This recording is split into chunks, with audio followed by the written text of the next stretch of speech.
At that moment, Olamide knew he had just met with the supernatural, or rather, it had visited him.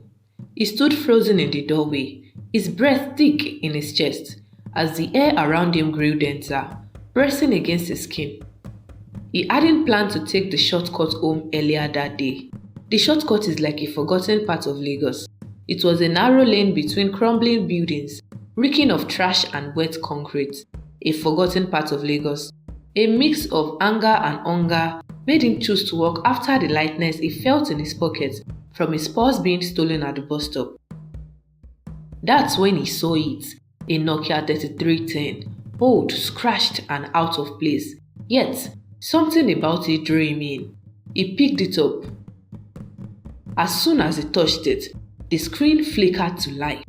The message made his heart skip a beat. "Welcome, mortal. Your destiny awaits." He looked around, expecting someone to jump out and yell, "Gotcha!" But the alley was empty. It was just him and the phone. He didn't want to deal with this. Whatever it was, he wanted no part of it. He threw the phone as far as he could. But now, here it was. The same phone was sitting on his bed, like it belonged there.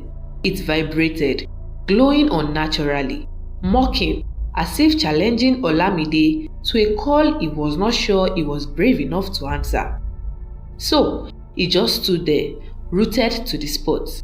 He tried to swallow, but his throat was dry as if the air itself had sucked every drop of moisture from his mouth. He wanted to run, but couldn't. Something about the phone was pulling him in. If phones could smile, this one would have been grinning, like an old friend with new secrets, or like a riddle wrapped in trouble, and trouble loves company. Olamide is certain he doesn't want to be in this company. His thoughts spiraled. This wasn't just a bad day anymore. This was something else. Mondays are supposed to be predictable. He could set his watch to them. Mondays, missed buses, the heat of Lagos, and the suffocating scent of traffic fumes. Then there was work, the crammed call center, the yelling customers, and Mrs. Ajayi's suffocating perfume. He hated Mondays. He hated Mondays, and today was no different until he picked up that phone. This wasn't just another bad Monday. This was something else entirely. Is this a joke, right? A cruel prank, maybe? He had seen enough horror movies to know how this went.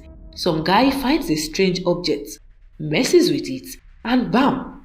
Everything goes wrong. But this wasn't a movie. This was his life.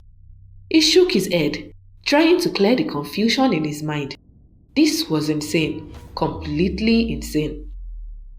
"Come on, Olamide, think," he said to himself. "This is just a joke.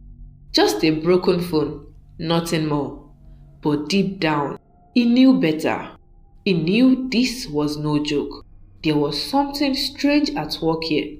Something that wasn't going to let him go until he figured it out. The question was, what in hell is going on?